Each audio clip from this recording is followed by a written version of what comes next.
درود پڑھیں محمد و آل محمد کی ذات پر۔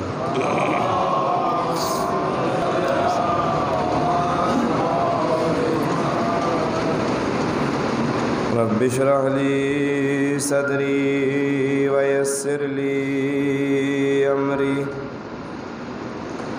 واحلل عقدۃ من لسانی یفقہوا قولی۔ بسم اللہ الرحمن الرحیم۔ الحمد للہ الذی لا یبلغ مدحتہ القائلون ولا يحصي نعماءه العادون ولا يؤدي حقه المجتهدون الذي لا يدركه بعد الهمم ولا يناله غوص الفتن الذي ليس لصفته حد محدود ولا نعت موجود ولا أجل ممدود فطر الخلائق بقدرته ونشر الرياح برحمته ووتد بالصخور ميدان أرضه والصلاة والسلام على أشرف الأنبياء والمرسلين جد الحسن والحسين أبي القاسم محمد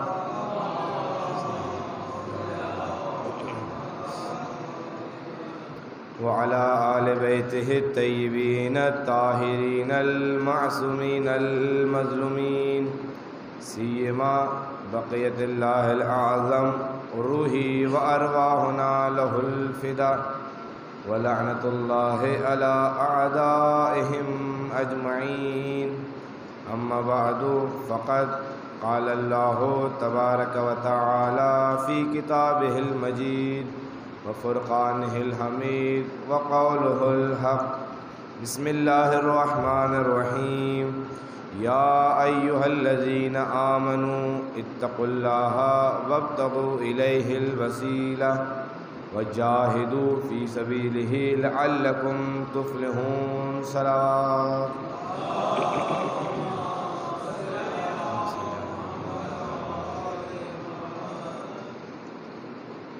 ارباب اعزاء وعزاداران سید الشہداء، محرم الحرام کی 8ویں تاریخ گزر چکی ہے۔ مسلسل گزشتہ مجالس کے اندر معرفت پروردگار کے حوالے سے بیان کیا گیا کہ انسان وسیلے کی تلاش کرے، اور وسیلہ کیسا ہونا چاہیے کہ جو پروردگار کی طرف سے بنایا گیا وسیلہ ہو۔ بغیر کسی تمہیدی گفتگو کے بات کو آگے بڑھاتا ہوا چلتا ہوں کہ وسیلے کو ہر انسان مانتا ہے، وسیلے کا ہر انسان محتاج ہے۔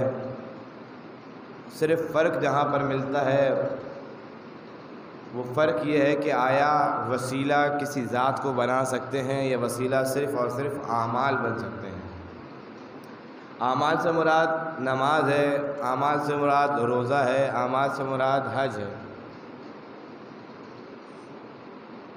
اہل شیعہ کے نزدیک وسیلہ ذات کو بنایا جا سکتا ہے، اسی لیے مسلسل گفتگو کے اندر بیان کیا گیا کہ اللہ تبارک و تعالیٰ نے اپنے معرفت کے لیے اہل بیت علیہ السلام کی پہچان کروائی تاکہ انسان اس وسیلے سے، ان وسیلوں کے ذریعے سے پروردگار کی معرفت کو حاصل کر سکے۔ اب اعتراض یہاں پر آتا ہے، ہمارے مخالفین کی جو ہم پر اعتراض کرتے ہیں وہ اعتراض کیا کرتے ہیں؟ کہتے ہیں کہ یہ وسیلہ ذات کا نہیں ہونا چاہیے، اعمال کا ہونا چاہیے۔ یعنی اتفاق اس چیز پر ہے کہ وسیلہ ہو، اس چیز کو سب مانتے ہیں کہ وسیلہ ہو، لیکن اختلاف اس جگہ پر آتا ہے کہ وسیلہ کوئی ذات ہو سکتی ہے یا صرف اعمال وسیلہ بن سکتے ہیں۔ اس لیے وہ اعتراض یہ کرتے ہیں کہ یہ جو آپ لوگ ان افراد کو وسیلہ بناتے ہیں کہ جو اس دنیا سے چلے گئے، تو یہ بدعت ہے۔ وسیلہ کیا ہونا چاہیے؟ اعمال کے ذریعے سے وسیلہ کریں۔ دلیل کیا ہے ان کے نزدیک؟ ہم مستقل اہل بیت علیہ الصلوۃ والسلام کی فضیلت کو، ان کی وسیلت کو، ان کی معرفت کو بیان کر چکے۔ اب وہ لوگ ہمارے اوپر جو اعتراض کرتے ہیں اور دلیل لے کر آتے ہیں، وہ یہ لوگ یہ کہتے ہیں کہ خود آپ کے مولا و آقا، آپ کے رہنما، آپ کے لیڈر امیر المومنین علی ابن ابی طالب علیہ الصلوۃ والسلام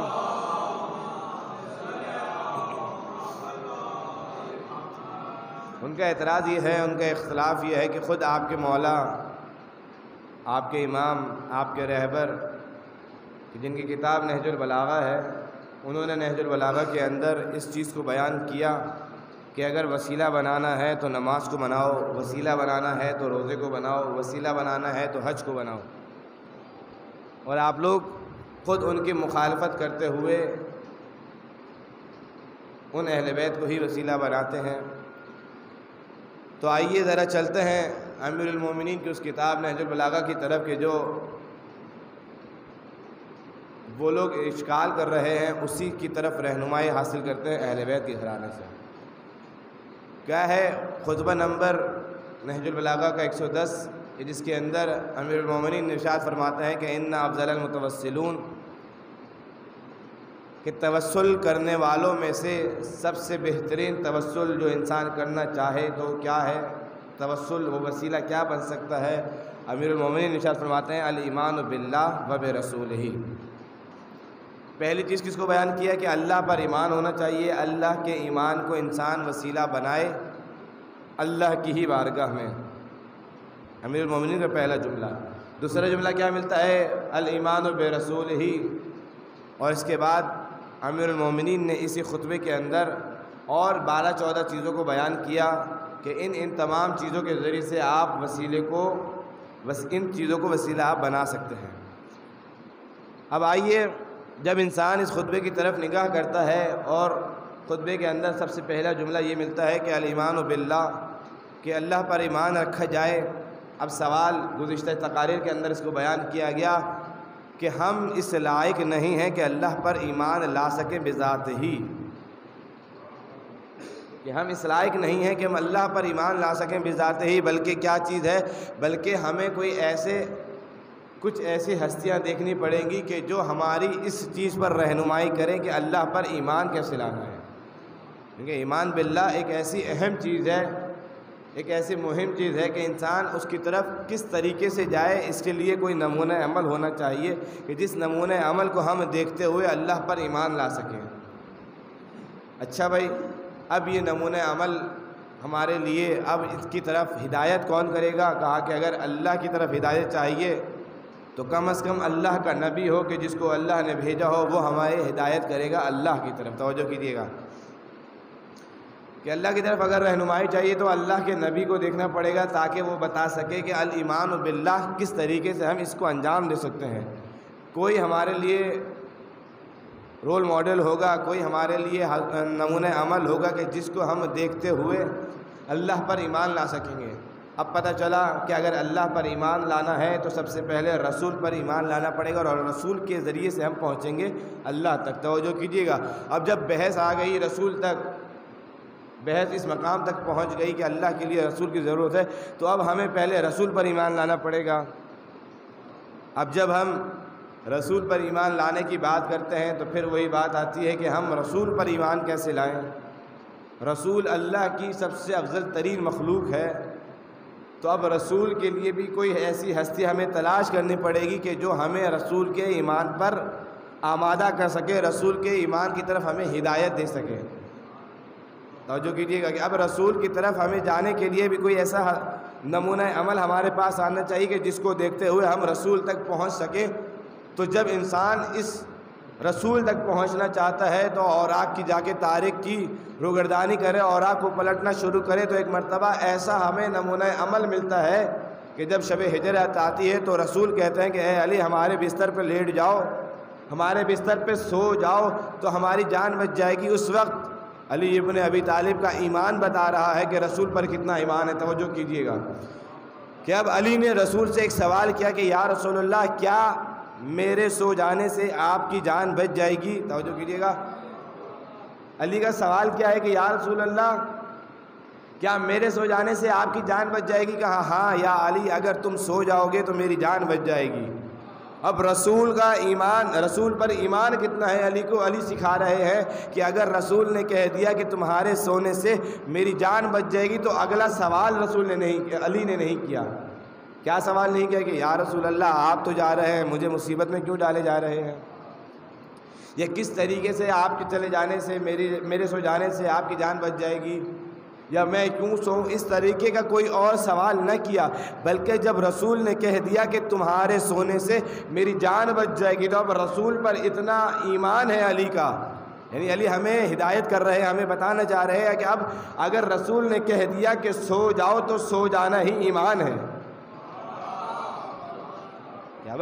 اب اگر رسول نے کہہ دیا کہ سو جاؤ اور سونے سے میری جان بچ جائے گی تو اب علی یہ بتانا چاہ رہے ہیں کہ اگر کبھی رسول پر کوئی مصیبت آئے، کوئی تکلیف آئے، کوئی مشکل آئے تو اس کو بچانا واجب ہے، اپنی جان قربان کر دینا ضروری ہے کہ انسان اپنی جان کو قربان کر دے، اور اپنی جان کو قربان کرنے کے بعد اب انسان کے اوپر یہ واجب ہے کہ انسان کے ہوتے ہوئے رسول پر کوئی آنچ نہ آئے۔ یہ ایمان ہے علی کا کہ جو اللہ کے رسول پر ہے۔ اب صرف ایک یہی واقعہ نہیں ملتا، اب انسان اگر دیکھے کہ ادھر علی نے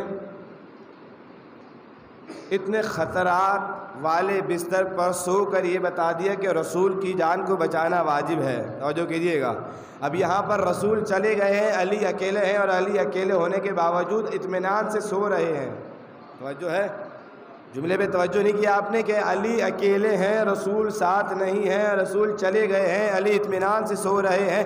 لیکن ایک اور تاریخ ملتی ہے، ایک اور واقعہ ملتا ہے کہ رسول سفر پر ہیں، رسول کے ساتھ کوئی شخص صحابی آ کر مل جاتا ہے، رسول پہنچ جاتے ہیں غار میں، رسول پہنچ جاتے ہیں غار میں، رسول ساتھ ہیں، رسول کے موجود ہوتے ہوئے یہ شخص ہے کہ جو رسول کی صحبت بھی اختیار کیے ہوئے، رسول کی قربت بھی اختیار کیے ہوئے ہے، لیکن تاریخ کیا بتاتی ہے کہ یہ صاحب رو رہے ہیں۔ ادھر علی کے ساتھ رسول نہیں ہیں، رسول چھوڑ کے چلے گئے ہیں، علی اطمینان سے سو رہے ہیں۔ اب انسان اگر تاریخ کی روگردانی کرتا چلے اور ایک مرتبہ تاریخ کو پڑھنا شروع کرے تو پتہ یہ چلتا ہے کہ رسول کی صحبت میں رہتے ہوئے، رسول کی قربت میں رہتے ہوئے اگر کوئی شخص اس غار کی تاریکی میں رو رہا ہے تو اب ہم یہ بتاتے چلتے ہیں کہ جب تمہیں رسول کی یہاں پر کوئی قربت فائدہ نہ دے گئی تو جب قبر کی تاریکی ہوگی تو ادھر تمہیں کوئی فائدہ کیسے مل سکتا ہے؟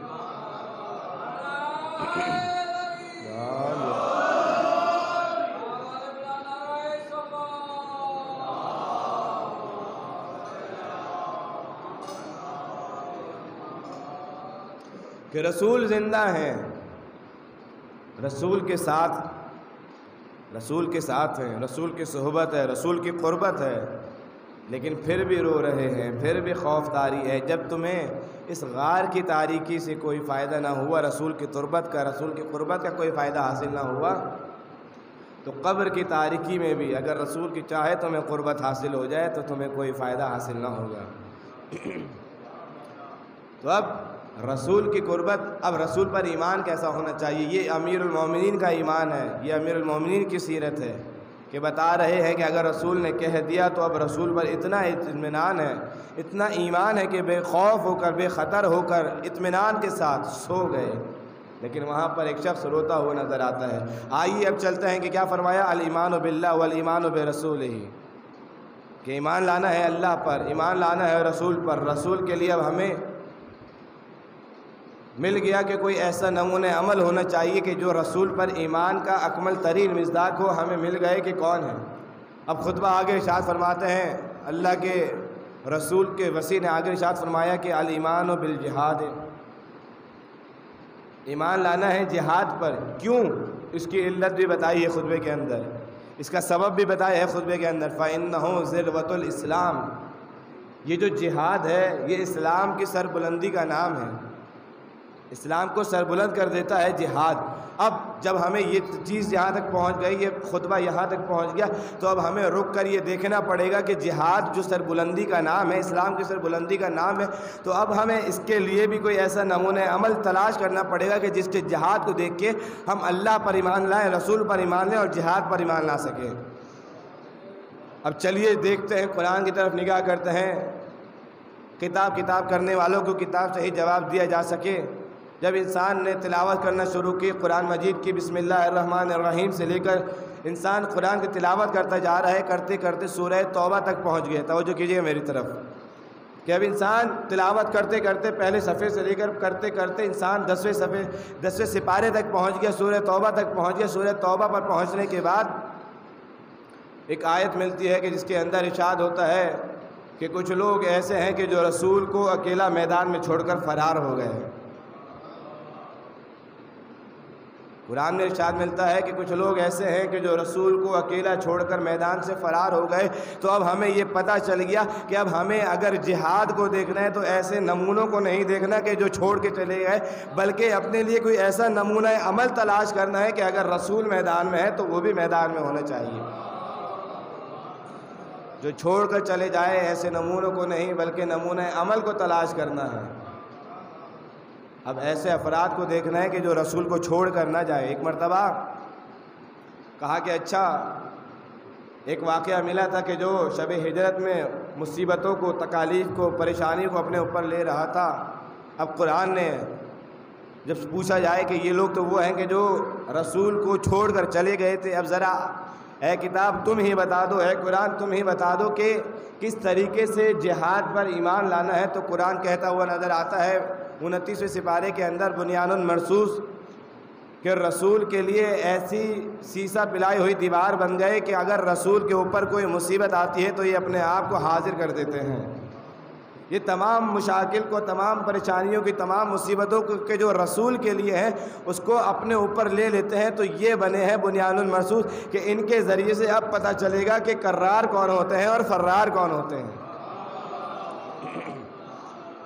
پھر گفتگو آگے بڑھتی ہے۔ امام اگلے جملے میں ارشاد فرماتے ہیں، بیان کر دیا کہ 12-14 جملے ہیں، 12-14 جملوں کو نہیں بلکہ بس ان میں سے 2-4 جملوں کو بیان کرتا چلوں۔ اب گفتگو اور آگے بڑھتی ہے۔ امام اور آگے ارشاد فرماتے ہیں، کیا ارشاد فرماتے ہیں کہ امام ارشاد فرماتے ہیں کہ الایمان بالجہاد، الایمان باللہ، الایمان برسول، اللہ پر ایمان، رسول پر ایمان، جہاد پر ایمان، توحید پر ایمان۔ اس کے بعد آگے اب ارشاد فرماتے ہیں کہ الایمان بالصوم، بصوم شہر اللہ، اب ایمان ہونا چاہیے اللہ تبارک و تعالیٰ کے روزے جو واجب کیے ہیں اس پر ایمان ہونا چاہیے۔ اب پھر چلتے ہیں ہم پروردگار کی بھیجی ہوئی کتاب کی طرف جس کا نام قرآن ہے۔ اے قرآن، کیا آپ نے اپنے دامن کے اندر کچھ ایسے روزے دار رکھے ہوئے ہیں کہ جو ہماری رہنمائی کر سکیں؟ توجہ ہے کہ اب قرآن سے یہ پوچھتے ہیں کہ کیا قرآن کے دامن میں کچھ ایسے روزے دار ہیں کہ جو ہمارے لیے نمونہ عمل بن سکے؟ تو قرآن کہے گا کیوں نہیں، ذرا آؤ میری تلاوت کرو۔ حقیقی دل کے ساتھ اگر میری تلاوت کرو گے تو تمہیں سورہ دہر کے اندر وہ آیتیں ضرور ملیں گی کہ جب اہل بیت علیہ الصلوۃ والسلام نے روزے رکھے اور جیسے ہی افطار کا وقت آتا ہے تو کبھی کوئی فقیر بن کر آ جاتا ہے، کبھی کوئی یتیم بن کر آ جاتا ہے، کبھی کوئی مسکین بن کر آ جاتا ہے۔ یہ اہل بیت وہ ہیں کہ جو اپنے افطار کا جو تمام سامان تھا وہ اس فقیر کو، مسکین کو، یتیم کو دے کر ایک مرتبہ پھر پروردگار کے لیے، عبادت کے لیے روزہ رکھ لیتے ہیں۔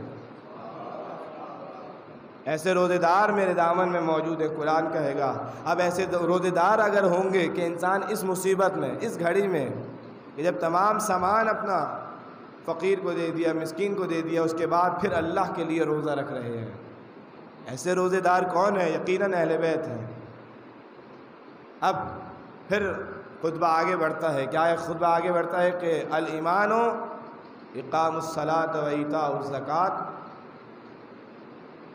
کہ نماز قائم کرتے ہوں، زکوٰۃ ادا کرتے ہوں۔ پھر چلیں گے قرآن کی طرف کہ اے قرآن، کیا ایسے افراد تمہارے دامن میں موجود ہیں کہ جن کے لیے یہ ملتا ہو کہ وہ نماز کو قائم کرتے ہوں، زکوٰۃ کو ادا کرتے ہوں؟ تو قرآن یہ کہتا ہوا نظر آتا ہے کہ بسم اللہ الرحمن الرحیم، انما ولیکم اللہ ورسولہ والذین آمنوا الذین یقیمون الصلاۃ ویؤتون الزکاۃ وہم راکعون، کہ بے تحقیق تمہارا ولی اللہ ہے، اس کا رسول ہے، اور وہ لوگ ولی ہیں کہ جو ایمان لائے ہیں اور حالت رکوع میں نماز کو قائم رکھتے ہیں اور حالت رکوع میں زکوٰۃ ادا کیا کرتے ہیں۔ اب مفسرین سے جا کر پوچھا جائے کہ یقین دل کے ساتھ قسم کھا کر یہ بتاؤ کہ وہ لوگ کون ہیں کہ جو حالت رکوع میں زکوٰۃ دیا کرتے ہیں، تو یقیناً تمام مفسرین یہ کہیں گے کہ یہ آیت جو نازل ہوئے علی ابن ابی طالب کی شان میں نازل ہوئی ہے۔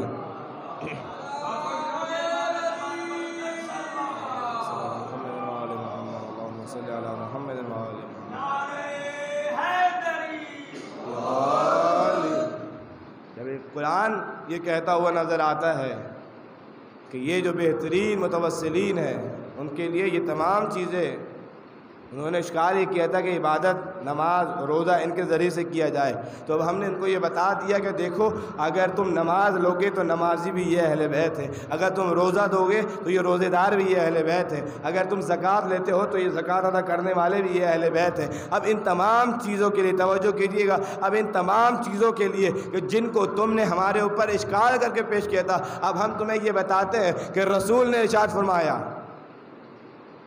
رسول کیا ارشاد فرماتے ہیں؟ رسول ارشاد فرماتے ہیں کہ یا علی ما عبد مؤمن، کہ اگر کوئی شخص، کوئی مومن عبادت کرے، کتنی کرے؟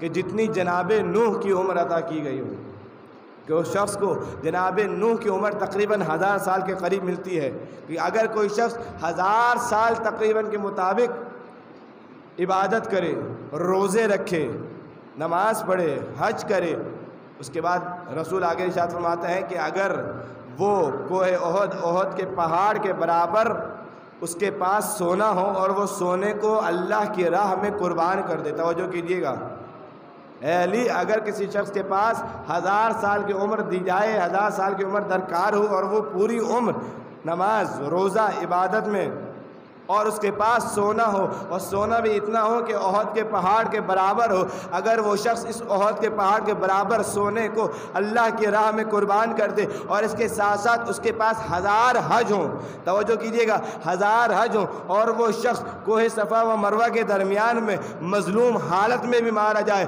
یا علی اگر وہ آپ سے محبت نہ کرتا ہوگا تو نہ اس کی عبادت قبول ہے، نہ اس کا نماز قبول ہے، نہ اس کا روزہ قبول ہے، بلکہ رسول آگے ارشاد فرماتے ہیں کہ یا علی جو شخص آپ سے محبت نہیں کرے گا، اللہ تبارک و تعالیٰ کی طرف سے یہ عذاب ہے کہ وہ جنت کی خوشبو بھی نہیں سونگھ سکتا۔ کہ جو شخص علی کی ولایت کا اقرار نہیں کرے گا، نہ اس کا نماز، نہ اس کا روزہ، نہ اس کا حج، نہ اس کی زکوٰۃ، نہ اس کی کوئی اور عبادت، بلکہ اگر یہ تمام عبادتیں قبول ہوں گی تو دیکھا یہ جائے گا کہ کیا دل میں اندر علی کی ولایت کا اقرار کرتا ہے یا نہیں۔ اگر علی کی ولایت کا اقرار ہے تو نماز بھی قبول ہے، روزہ بھی قبول ہے، حج بھی قبول ہے، زکوٰۃ بھی قبول ہے، اور جنت بھی قبول ہے، جنت بھی کہے گی آنے دو یہ میرا ہے۔ لیکن اگر علی کی ولایت کا اقرار نہیں ہے تو رسول ارشاد فرما رہے ہیں کہ جنت کی خوشبو بھی نہیں سونگھ سکتا۔ یہ اہل بیت ایسا وسیلہ ہے کہ جو پروردگار تک لے جا سکتے ہیں۔ اور آج 8 محرم اسی مناسبت سے دودھ پڑے محمد والے محمد کے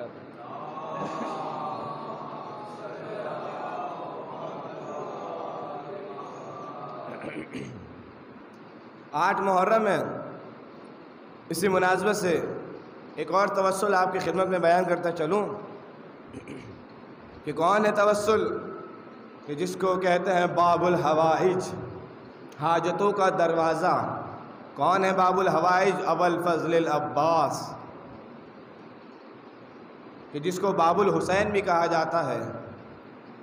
کہ فضیلت کیا ہے باب الحوائج کی؟ باب الحوائج کی فضیلت میں یہ ملتا ہے کہ ایک کربلا کے نواحی کا رہنے والا تھا، کربلا کے اطراف کا رہنے والا شخص تھا، اس کا بیٹا بیمار ہو جاتا ہے۔ بیمار ہونے کے بعد یہ اپنے بیٹے کا علاج ہر جگہ، ہر ڈاکٹر کے پاس، ہر طبیب کے پاس لے جایا کرتا ہے، اور جب نا امید ہو گیا کہ اب میرے بیٹے کو کہیں سے شفا حاصل نہ ہوگی، کسی کے کہنے پر آتا ہے عباس کی بارگاہ میں، عباس کی درگاہ میں، اور عباس کی بارگاہ میں، عباس کی درگاہ میں، عباس کی ذریعے پر آنے کے بعد رات کے وقت حاضر ہوتا ہے۔ رات کے وقت آنے کے بعد اپنے بیٹے کو، کہ جو بیمار بیٹا ہے، اس کو ذریعے ابو الفضل عباس سے باندھ دیتا ہے۔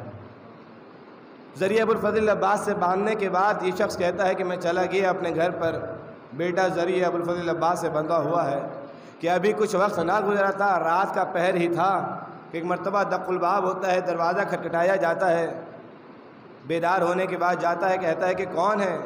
جیسے ہی دروازے کو کھولتا ہے تو دیکھتا ہے کہ میرا بیٹا صحت و سلامتی کے ساتھ گھر آ گیا،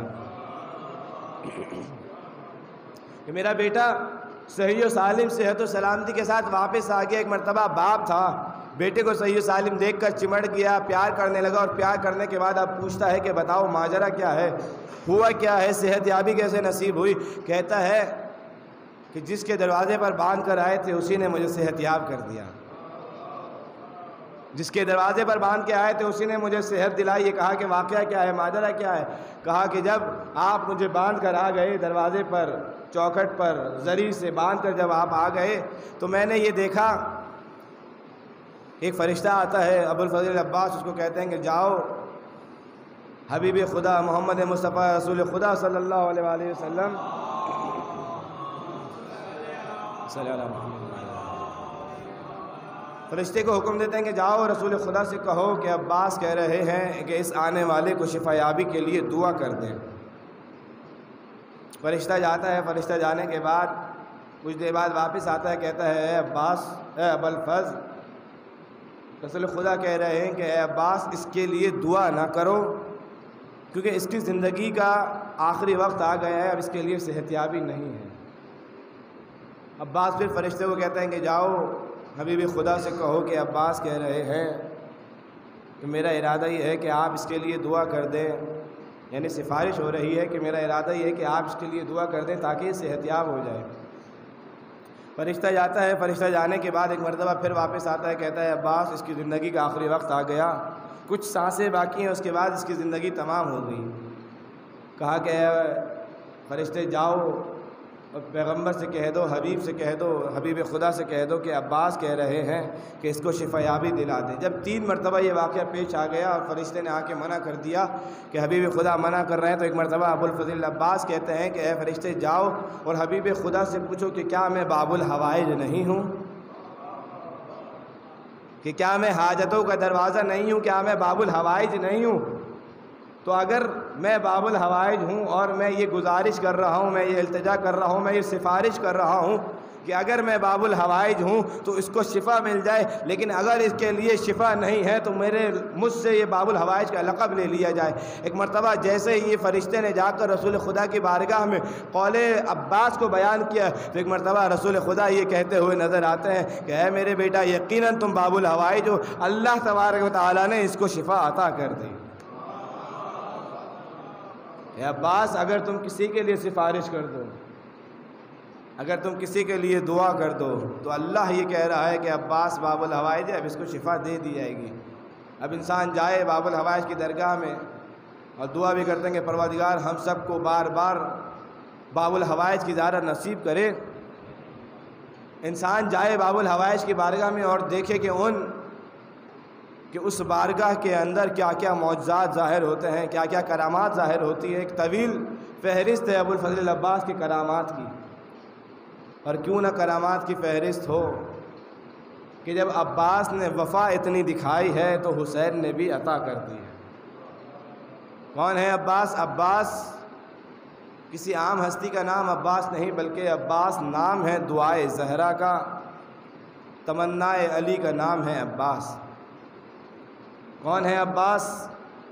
عباس وہ ہیں کہ جو وفا کا خدا کہلایا جاتا ہے۔ عباس وہ ہیں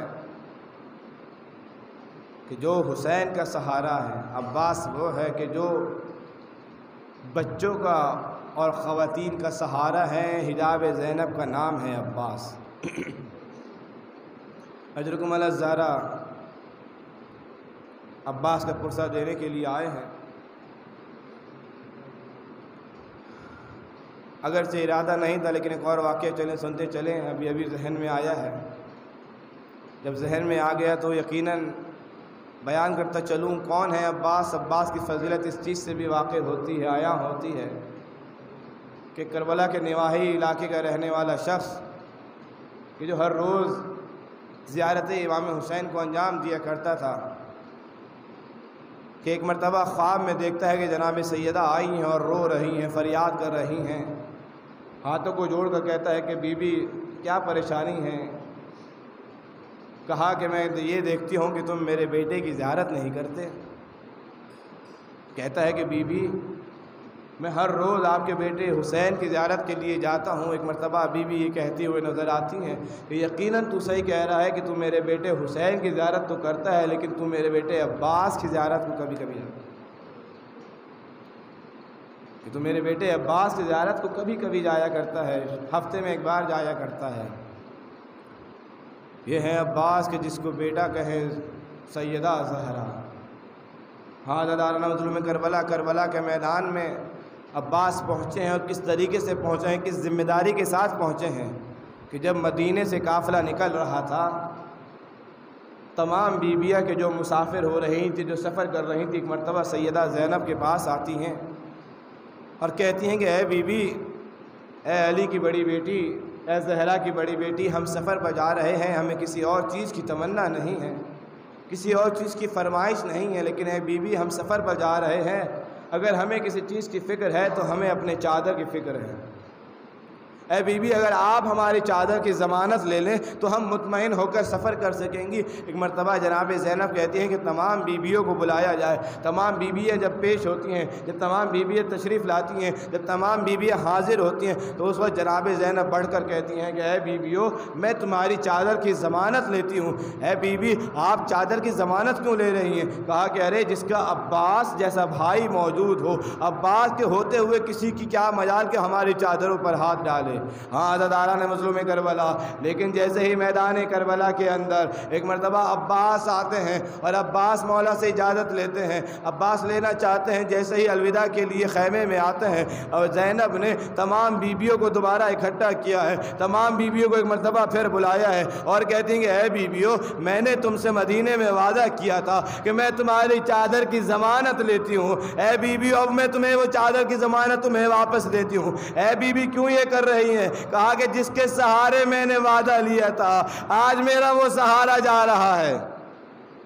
اجرکم الزہرا عزاداران مظلوم کربلا، عباس آتے ہیں مولا کے پاس، اے مولا اجازت دیجئے تاکہ اپنے آپ کو قربان کر سکوں۔ عباس تم تو ہماری فوج کے سپہ سالار ہو، عباس تم ہمارے علمدار ہو۔ ایک مرتبہ عباس دائیں دیکھتے ہیں، ایک مرتبہ بائیں دیکھا، کہتے ہیں کہ مولا وہ فوج کہاں ہے کہ جس کا میں علمدار ہوں؟ اے مولا نہ میرے دائیں کوئی کھڑا ہے، نہ میرے بائیں کوئی کھڑا ہے، اب نہ وہ فوج باقی نہ رہی۔ اے مولا مجھے اجازت دے دیجئے کہ میں اپنے آپ کو قربان کر سکوں۔ ابھی یہی اسنا کے دوران کیا آواز سنتے ہیں کہ خیموں سے بچوں کی العطش کی آوازیں آ رہی ہیں، ہائے پیاس کی آوازیں آ رہی ہیں۔ آقا حسین کہتے ہیں اے عباس اگر جانا ہے تو ایسا کرو بچوں کے لیے کچھ پانی کی سبیل کر دو۔ عزاداران مظلوم کربلا، کیا منظر ملتا ہے کہ جیسے ہی عباس اس خیمے میں آئے ہیں کہ جس خیمے میں مشکیزوں کو رکھا گیا تھا، کیا منظر دیکھتے ہیں کہ بچوں نے اپنے جسم سے کپڑوں کو بلند کر کے اس گیلی زمین پر لیٹ رہے ہیں کہ شاید کچھ پیاس کی شدت میں کمی آ جائے۔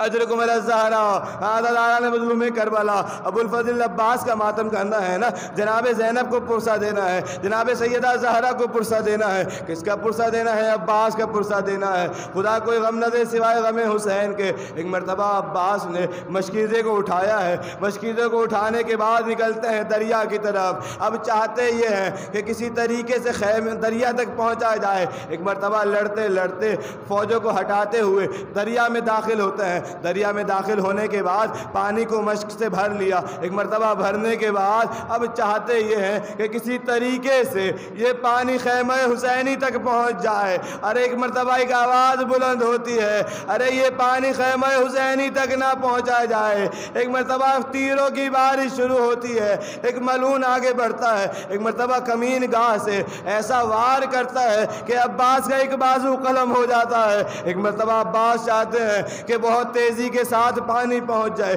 جیسے ہی بڑھنا چاہتے ہیں خیمہ حسینی کی طرف، ایک ملعون اور وار کرتا ہے کہ عباس کا بایاں بازو قلم ہو گیا۔ عزاداران مظلوم کربلا، جیسے ہی عباس نے دیکھا کہ بایاں بازو قلم ہو گیا اور تیز گھوڑے کو دوڑانا شروع کیا، لیکن اس برستی ہوئی تیروں کی بارش میں ایک تیر ایسا آتا ہے کہ جس نے سکینہ کے مشکیزے کو چھلنی کر دیا۔ ارے جیسے ہی پانی کا بہنا تھا زمین کربلا پر، اب عباس نے اپنے گھوڑے کا رخ موڑ لیا۔ اب عباس کی تمنا نہ رہی کہ خیمہ حسینی تک جا سکے۔ عزاداران مظلوم کربلا، اجرکم الزہرا، خدا کوئی غم نہ دے سوائے غم حسین کے۔ اب عباس کے جب یہ تیروں کی بارش ہو رہی ہے، ایک تیر آ کر عباس کی آنکھ میں لگا ہے۔ ارے جس کے بازو نہ ہو، ارے جس کے ہاتھ نہ ہو، وہ اس تیر کو کیسے نکالے گا؟ اب عباس چاہتے یہ ہے کہ اس تیر کو گھٹنے کی مدد سے نکال لیا جائے۔ ارے جیسے ہی اپنے آپ کو جھکاتے ہیں کہ ایک گرز آ کر عباس کے سر پر لگا ہے۔ ارے عباس اپنے آپ کو گھوڑے پہ سنبھال نہ سکے۔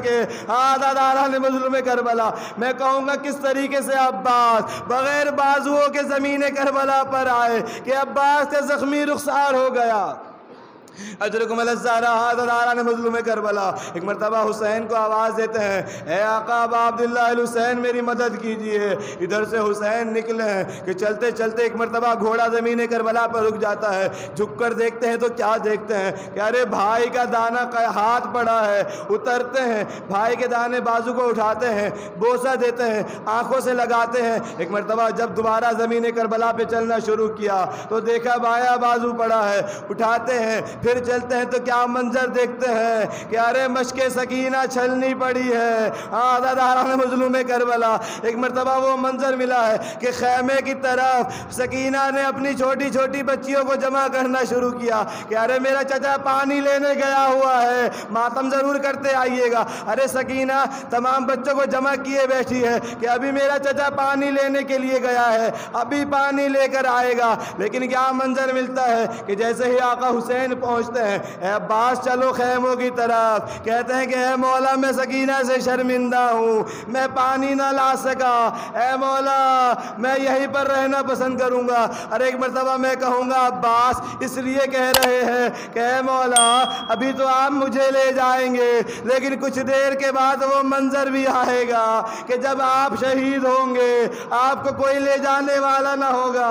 اجرکم الزہرا، عزاداران مظلوم کربلا، بچے انتظار کر رہے ہیں کہ ابھی مشک سکینہ آئے گی، لیکن کیا منظر دیکھتے ہیں کہ حسین نے علم عباس کو اٹھایا ہے اور خیمے کی طرف نگاہ کی ہے، اور جیسے ہی خیمے کی طرف چلے ہیں سکینہ نے کیا دیکھا؟ عباس نہ آیا، صرف علم آیا ہے، حسین علم لائے ہیں۔ اللہ